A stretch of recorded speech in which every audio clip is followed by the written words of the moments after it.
So before we get started, don't forget to check the description down below so you can see the links to the original video and channel down in the description below, and make sure that you go ahead and check them out. Now, reality benders have kind of been on my list for a little while, and as you see that it's going to be featuring the GOC and Dr. Clef. Remember the GOC always being the more militaristic side and just trying to kill the SCPs.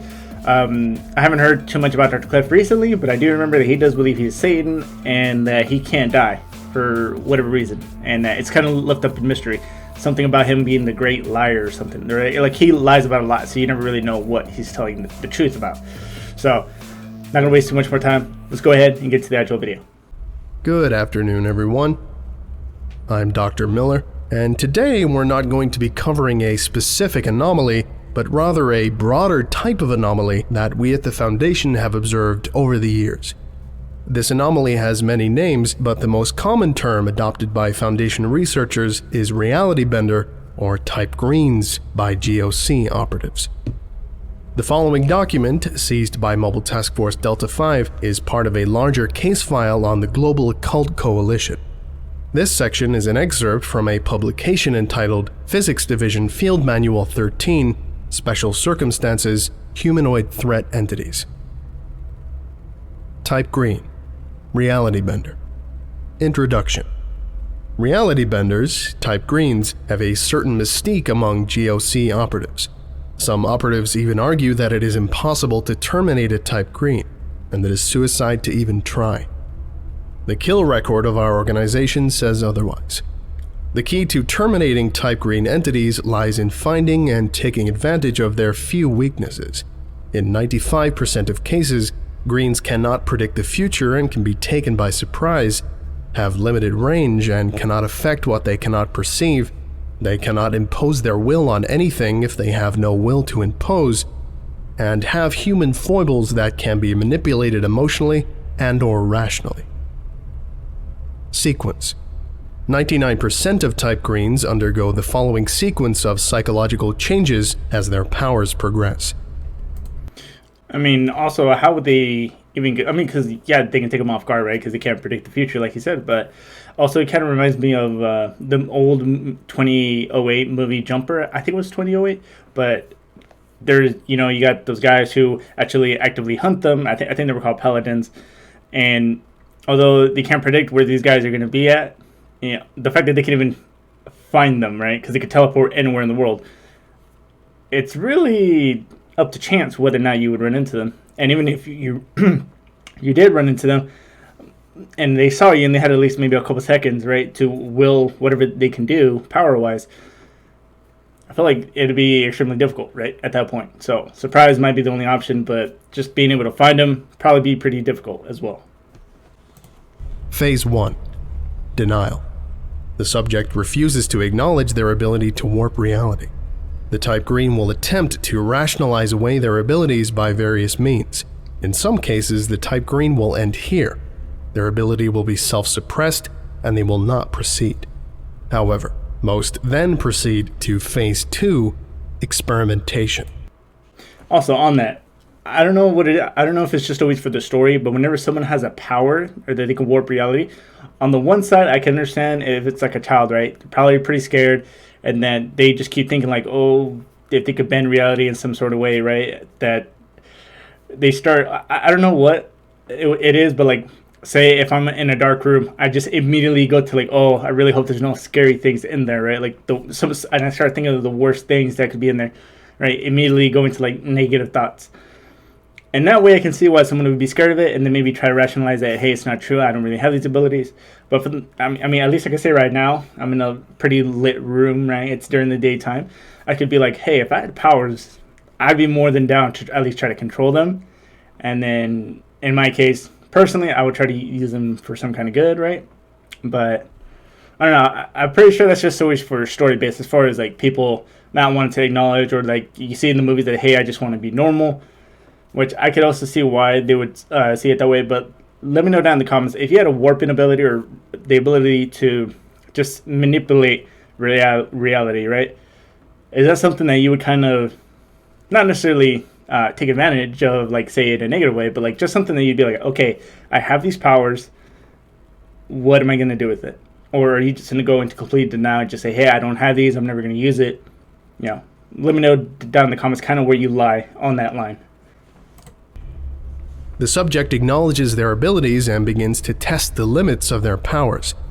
In general, type greens tend to experiment in one of two patterns: slowly, methodically, and carefully, advancing a small amount at a time, or in a small number of sudden jumps. In any case, the subject will generally remain in this mode for some time before proceeding to Phase 3, Stability. The subject reaches the limit of their powers and determines the boundaries of their abilities. The type green achieves control over their reality shifts and can manipulate them as necessary. More importantly, they can choose not to utilize their abilities if needed. Phase 3 is normally characterized by attempts to live a normal life. The subject will continue in normal routines and, aside from necessary precautions to prevent losing control, will utilize their abilities only in private and only in a manner that will not harm others. These type greens may be classified as Threat Level 1, Monitor, Do Not Engage, but should be monitored closely due to the risk of proceeding to Phase 4, the Child God. Sadly, the majority of type greens will eventually progress to Phase 4. During this phase, the reality bender becomes obsessed with the power it possesses and will attempt to utilize it for personal gain at the cost of others. This phase is marked by reduced empathy for other humans, inability to accept personal faults, and increased megalomania. I could also see that kind of happening as well, right? Especially, I mean, it happens in the military as well, right? When you get to like a higher rank, I guess if you want to call that like a higher power, right? As far as like the military goes, not all the time, but the majority of the time, at least in my experience, you see that people really abuse their rank just to get what they want. Typically, they would try to like go to something in a logical sense that seems to them logical, but when they find out that they're wrong, or maybe hey, they gotta switch something up, and then they just say, "Oh, hey, you see that right there?" And they start pointing to their rank, like, "Hey, I'm a staff sergeant," right? So staff sergeant, you're immediately right. Doesn't matter what anybody else below you knows or has suggested. But definitely see this happening, especially for, I don't know if it would happen for like a child. I mean, it says child God, but I feel like for a child, you could probably maybe be more persuaded into like using them, I guess, for like the greater good, or not being an ass with your powers, right? Not trying to hurt anybody else on purpose, right? And I feel like if it was somebody who was older when they started to realize these powers, I feel like depending on what and how they grew up as, it could have a big effect as far as how are they going to implement. Like if you have someone who's just had a horrible experience growing up, you know, maybe parents didn't love them, maybe they grew up in an orphanage, you know, no parents at all, or you just grew up around like a bad neighborhood and things like that, I could see where you'd eventually, if you've had these powers, that you could just start thinking like, hey, I can finally do what I've always wanted to do and not really see any repercussions, because who's going to try to stand up to me? Kind of went off in tangent there, but it's kind of just what came to mind. Although warning signs are numerous, the key aspect of a Phase 4 is the use of their abilities to manipulate other humans. Teenage and young adult type greens will typically use their abilities for sexual purposes, while children will attempt to make strangers their friends. Older adults may attempt to manipulate others for love or financial gain. Although a few cases have resulted where the type green then reverts to Phase 3, 99% of them will remain at Phase 4 until eliminated. For this reason, Phase 4 type greens should be considered Threat Level 5, Immediate Threat, and eliminated immediately, as they represent a major threat to all aspects of the fivefold mission. Termination. Any attempt to eliminate a type green must take into consideration the three factors for dynamic entry in close-quarter battle. Speed. Type greens are able to quickly react to any threat. In order to ensure a successful kill, the operation must take no longer than 1 second from initiation of hostiles to termination of subject. This is the average time it takes for a human being to reflexively react to an unexpected threat or event. It's kind of like what I was talking about a few minutes ago, as far as the as soon as you find them, you gotta be insanely quick, right? Like what they do with the jumper. So they had like in that movie, they had like these little spikes that would shit out, right? That would like stick onto them, and then it would shock them so that they couldn't like teleport anywhere, because you're consistently getting shot by however many volts, keeping them in place. So I'm assuming they at very least they would have something maybe to incapacitate them at first, right? Or if not, just go straight for the kill. Considering I did just see GOC field manual up here. Surprise. Type Greens are able to quickly adapt to known threats. It is recommended that a bluff play be carried out. An overt threat is to be presented to the subject for them to fixate upon, while the actual kill is carried out from an unexpected direction. Violence of action. The kill method chosen to eliminate a Type Green must ensure a successful termination on the first shot. Sniper weapons should utilize large caliber rounds, preferably hollow point for maximum expansion or armor piercing as needed. Firearms are, of course, a secondary kill choice. Explosives are recommended, but may not be usable due to collateral damage risks. If firearms must be used, multiple shooters should be present, and all should aim for headshots if possible, or center torso shots if necessary. Example. Names have been redacted for security purposes. Subject Alpha, Alice, was a 90-year-old Caucasian woman living on a farmhouse in Town A, Anytown, USA. Alice first came to the attention of the GOC following reports of ghosts haunting the fields outside her town. Initial covert investigation was able to rule out the presence of actual spectral entities through Veritas scanning. Further investigation was approved. A GOC special observer, Oscar, proceeded to Anytown with a full support team, posing as the cast and crew of the reality television program Ghost Finders Incorporated. Subject Alice was discovered to be living alone with 2 cats. She had been widowed for 3 years prior, and her children all lived out of state. Subject Alice proved personable and charming, and often engaged the operatives in conversation and provided them with tea and home-baked cookies. Oscar soon determined over the course of the next few days that Alice was the proximal cause of the apparitions, as they only appeared when Alice was either asleep or not present. Upon engaging her in further conversation, he discovered that she was a lapsed Catholic, now agnostic, who expressed a desire to believe in an afterlife but was not satisfied by her faith. Agent Oscar theorized that Alice was a subconscious Type Green who was expressing her grief over her husband's death by manifesting apparitions of his ghost. Following a lengthy philosophical discussion, including a discussion of Pascal's wager, the apparitions increased in strength and clarity, allowing Oscar to obtain a clear photograph of the entity. He then presented the photograph to Alice for identification. To his surprise, Alice identified the photograph not as her husband, but as Subject B, Bob, a young man with whom she had been acquainted during her younger years. Alice claimed that she and Bob had been romantically involved in the early 1940s, but their relationship had been suspended when Bob was drafted into the Second World War. During that war, Alice made the acquaintance of her eventual husband, a factory worker who had been classified 4F due to a leg injury caused by an automobile accident. 2 days after Bob received her Dear John letter, he was killed in Normandy during Operation Overlord. Alice's heightened emotional state caused the apparitions to increase in frequency and intensity, including physical manifestations. After a GOC operative was injured by a Luger bullet fired by one of the ghosts, Central ordered termination of the subject. Operative Oscar requested permission to attempt a non-lethal soft kill, citing second mission concealment concerns.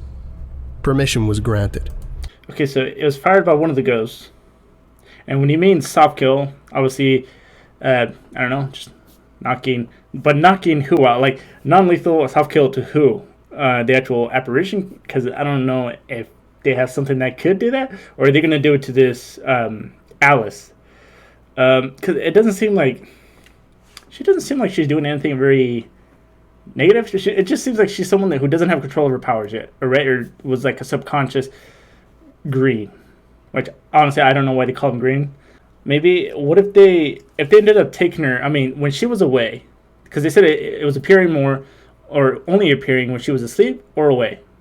So if they took her to say like an SCP Foundation site, would that mean that maybe apparitions would just stay kind of where they're at? I mean, what would happen if you, I was going to say maybe torch the field or wherever that place was, but I feel like that would just make it more pissed off, maybe give it more strength, power, things like that, because it also seems to be dealing with Alice's emotional state as well.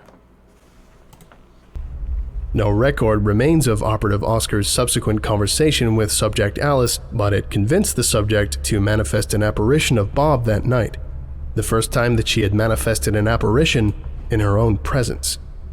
After receiving emotional closure with what she believed was the spectral entity of her old lover, the apparitions ceased manifesting entirely. Subject died 3 nights later in her sleep of natural causes. No further paranormal phenomena have occurred in the area since Subject Alice's death. Operative Oscar was commended for his actions.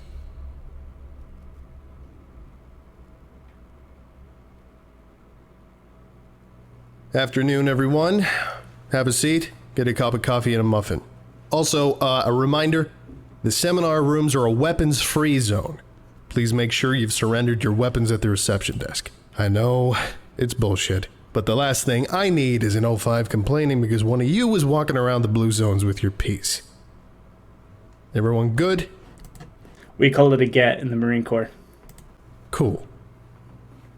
Today's seminar is a subject near and dear to my heart. Reality benders. Type Greens, Mary Sues, Bixby's, Shapers, Wizards, Gods, Devils, Outside Observers, call them what you will. These are the guys that change reality based on perception and willpower. I've made a career out of both containing and killing these guys. You're here to get certified to do the same thing. Want to know my secret? We'll get to that later. First of all, I want you to take a look at the doors to the seminar room. Notice something about them? Look again. What doors? Yes, the doors are gone. Take a closer look if you want. Touch them. They're not there. The doors have literally disappeared. But that's okay, right? You can still get out the windows if you want. Except there's one small problem. There aren't any windows in this room either, are there? All the windows are gone. There's nothing but 4 blank walls, a ceiling, and a floor. No way out. But how did you get in? Starting to freak out a bit? Don't worry. Just take a deep breath. You're gonna be all right. Just a bit of a change to the way the room's set up. It's not like anything worse is happening. I mean, it could be worse, right? At least you're safe in here. It's not like the desks are coming alive to kill you now, is it? Oh, wait. Yes, they are. The desks are going to kill you. What are you gonna do? How are you gonna survive? The goddamn room is alive and going to eat you. Watch for those desks, they've got teeth. Get the away from there now. You wanna live? You're gonna have to fight. Don't try to deny it, you motherfuckers. This is real. This is happening. This is a reality bend. And you're gonna die unless you can fight it now. I'm saying right now, this guy's giving me, again, Dr. Bright type vibes. So if he's giving like a seminar, I'm assuming there's other agents there, right?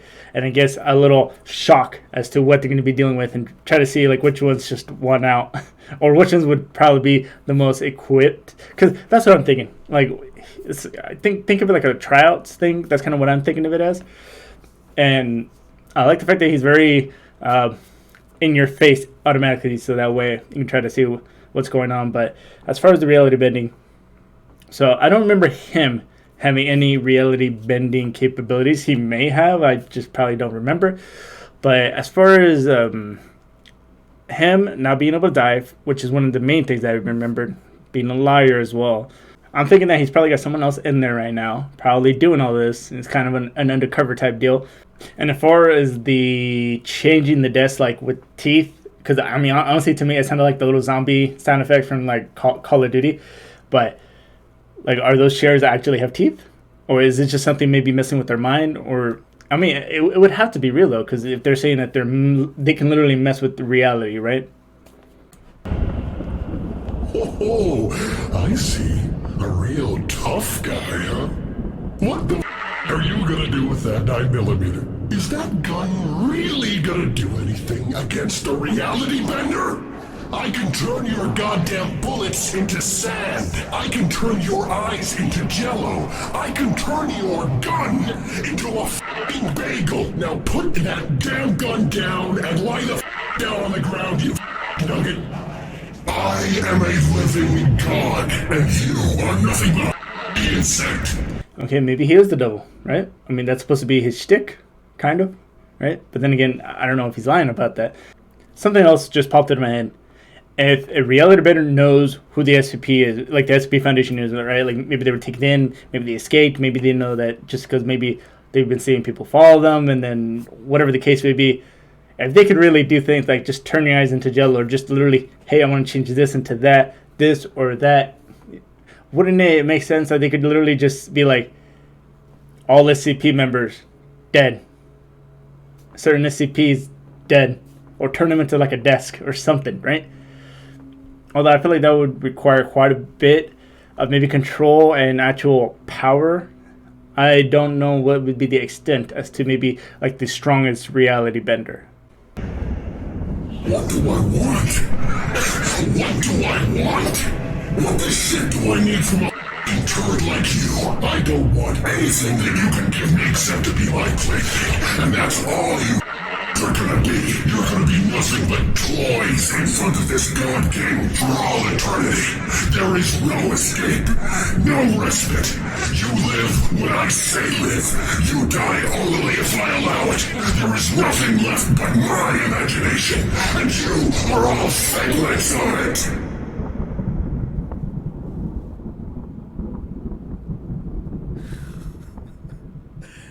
All right. Hit the lights.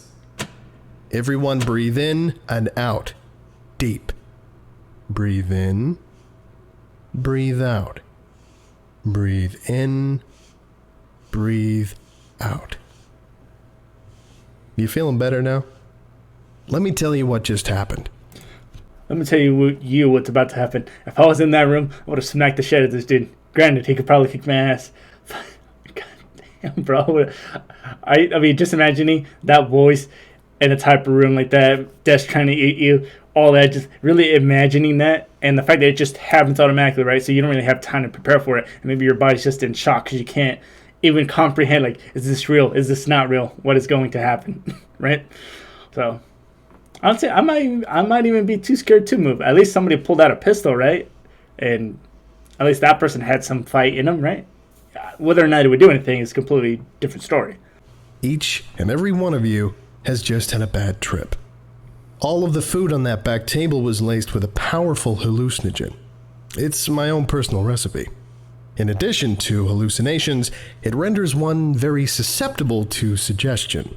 Combined with some simple hypnosis and some special effects trickery, the end result is as close as we can get to showing you what a reality bender's attack feels like. The support staff are pumping in an aerosolized counteragent into the air vents as we speak. It's gonna feel like shit in a moment. You'll find barf bags under your chairs. Take a moment to let it all out. Alright, so it was hallucinogens, so he does not have reality bender capabilities. I want you to reflect back on that moment when you realized what was happening. Do you remember that feeling of helplessness? Do you remember what it felt like to realize the reality no longer existed, and you were nothing but toys for a hostile will that controlled everything? Remember that and hold on to it the first time you're about to go up against a reality bender. If you ever think that maybe you can contain them, or maybe they can be reasoned with, remember what it felt like when you were tripping balls and nothing was real. Then kill that mother before he knows you're even there. You're all certified now. Class dismissed. Alright, let's go ahead and talk about that for a minute. Alright, so two things, right? A part about the hallucinogens. I mean, when I get out of the Marine Corps, I experimented with, at least where I live, weed is legal. So I tried it out. I really never felt anything.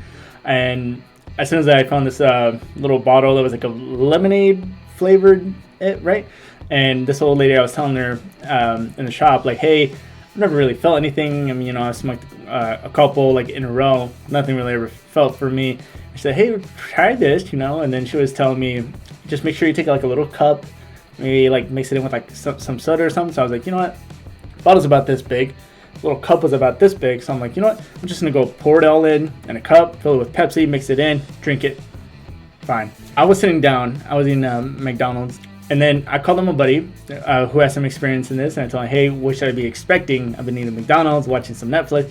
Like, hey, you'll be good, man. Just continue to eat your food, watch Netflix, just have a good time, man, and enjoy the ride. And then I was like, okay. So I hung out and I was like, you know what, I kind of got to take a piss. I stand up, and that's when I felt it. I kind of felt like I was in water. I was very giggly.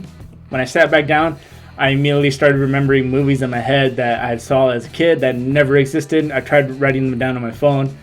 Complete gibberish when I actually came to. There was a couple... I blacked out for like a little bit at a certain point. I think like 30 minutes to 40 minutes. Which I didn't know that would happen when you did that. I thought that was more just like an alcohol thing. But bad trip because I felt like I was falling to the floor. I was sweating. I was having a bad panic attack. Not as bad as from what I heard some of my other friends have had. But it was enough to really shake me, right? Or shook, right? And so yeah, that was a little story about me as far as like dealing with things that aren't really happening.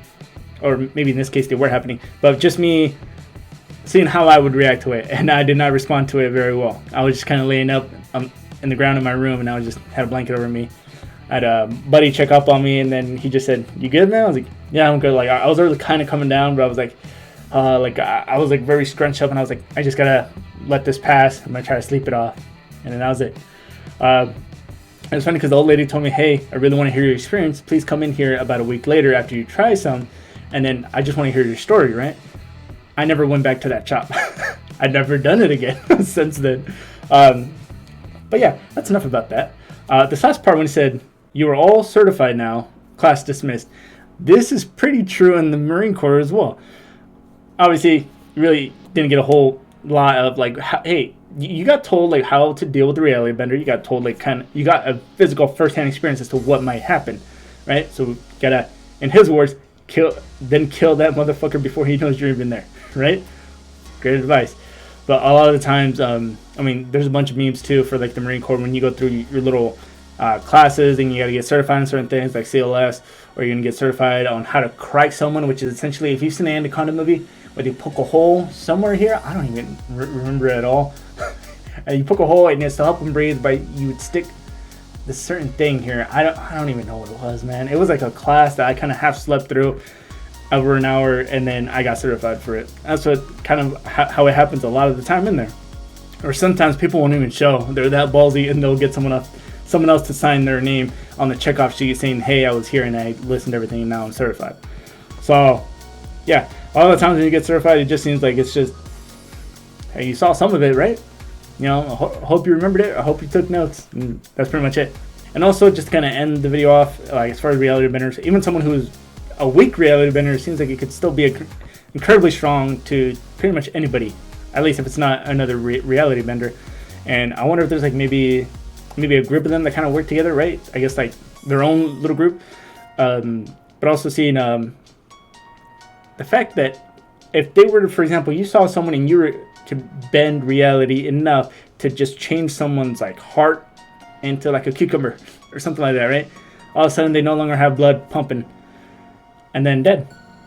Like, could they do? I mean, is that something they would think about, or is it just, do they try to keep, for the most part, do the majority of them try to keep to themselves, really, for the most part, like just so that they're not consistently being messed with? Because even if they could be bend reality, I feel like there's a certain limit. Like maybe it's like a muscle, like in that Chronicle movie, right? Where they had like levitation powers, and then if you use it too much, it's like a muscle, you'll start bleeding, like it'll be overtaxing to your body, and eventually if you use too much, it might just completely destroy you.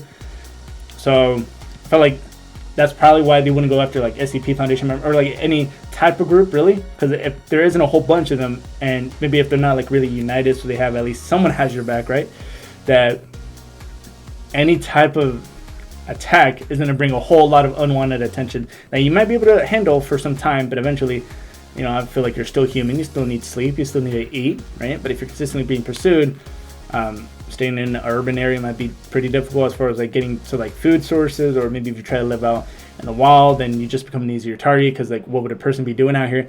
Things like that just kind of really popped in my head. But go ahead and let me know down in the comments below what you all think about that. I still go ahead and do it for this video. Don't forget to like, subscribe, really does help me a lot. Hit that notification bell so you get notified every time I do upload. And hit that dislike button if you didn't like it. And leave a little comments to maybe what it was. But until then, I'll see you all in the next video. Bye.